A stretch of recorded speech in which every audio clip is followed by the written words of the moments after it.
What's going on, everyone? So welcome to my latest video. This is my review for the 2008 film, Synecdoche, New York. This is a film that turns 15 years old this year, which gives me a pretty darn good excuse to finally sit down and review this film for you guys.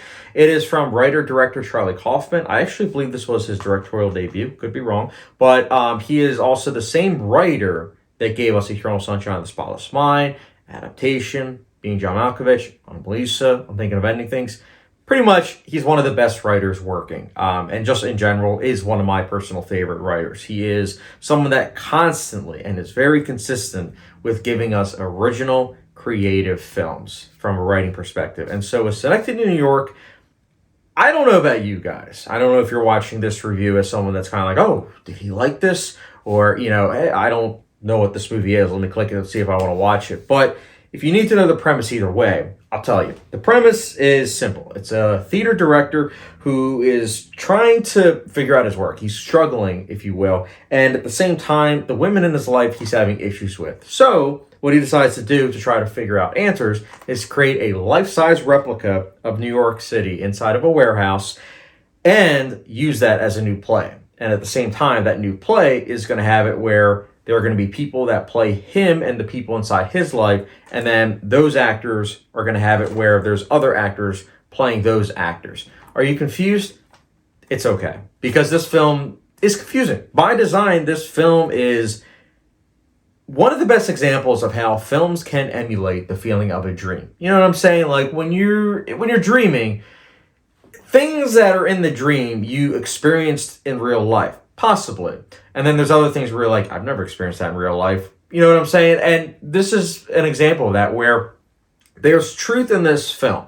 There's stuff that happens that I'm sure happens to these characters in real life. But then there's other things that give this like heightened emphasis on like, oh, this isn't like actually like happening. But this film, just like Mulholland Drive, because it's so heightened, you either have to go with the film and know that you're in for something that isn't necessarily decipherable, or you're going to hate this movie probably.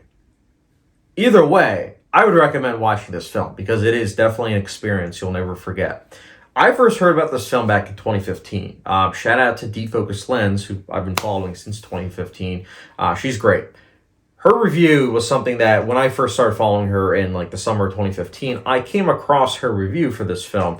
And her description, again, I'm recalling this from like 8 years ago. Her description was that it's a film that you have to rewatch multiple times, but that each time you watch it, you're experiencing something different depending on where you are in life. And that is probably one of the best descriptions of this film. Because when I watched it in 2015, I liked it. I liked Synecdoche, New York. I thought it was good.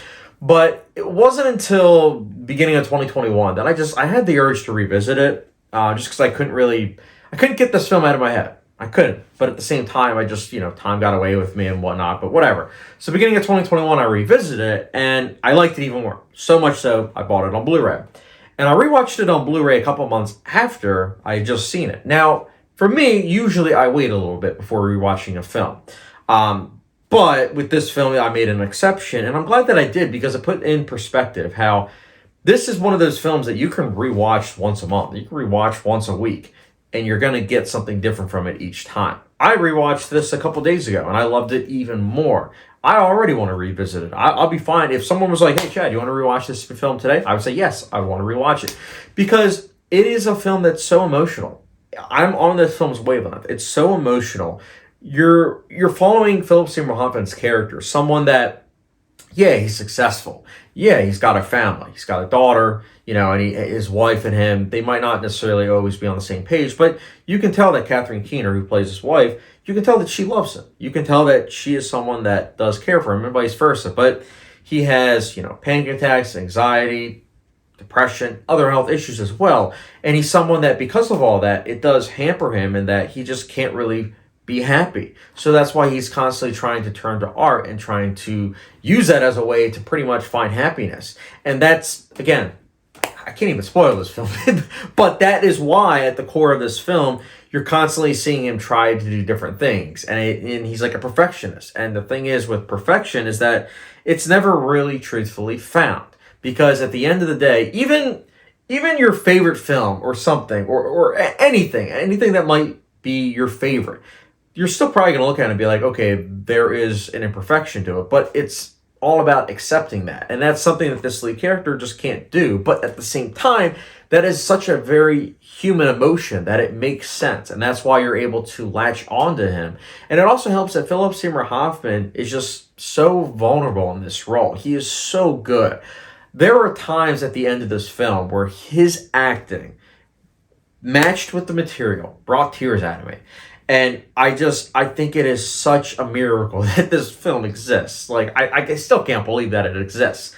But it's just so great. And then the other performances are almost as great. They're great, don't get me wrong. But the other performances, like the women in his life, such as you have Samantha Morton, Michelle Williams, Catherine Keener, Hope Davis, Jennifer Jason Leigh, they are all outstanding. They all give really good performances. And I also want to give a shout out to Tom Noonan, who plays the actor that plays Philip Seymour Hoffman's character.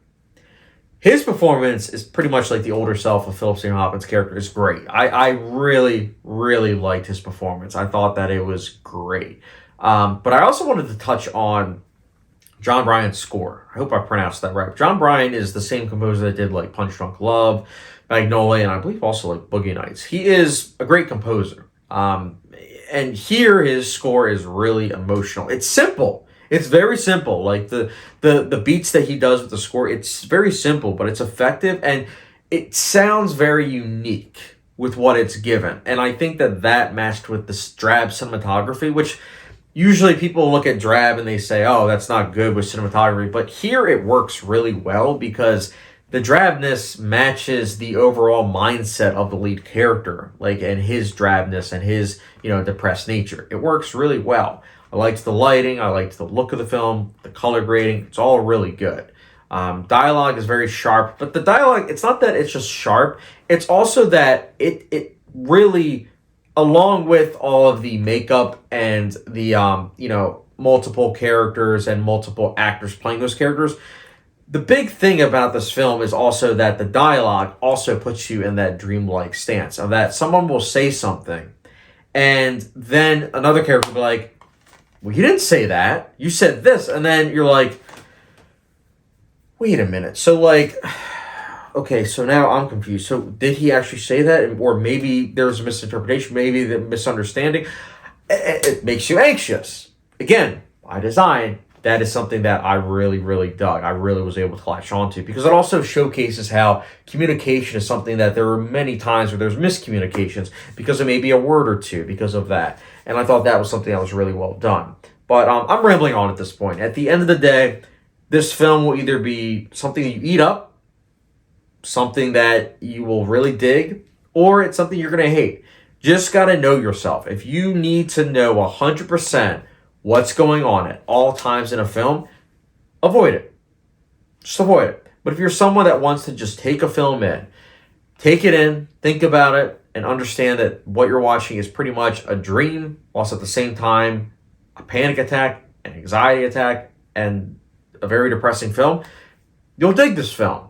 But just know yourself as a viewer. For me, I'm personally going to say Synecdoche, New York, though, either way, is 100% worth your time. It's a great film. And that's why Synecdoche, New York, I personally will be giving a...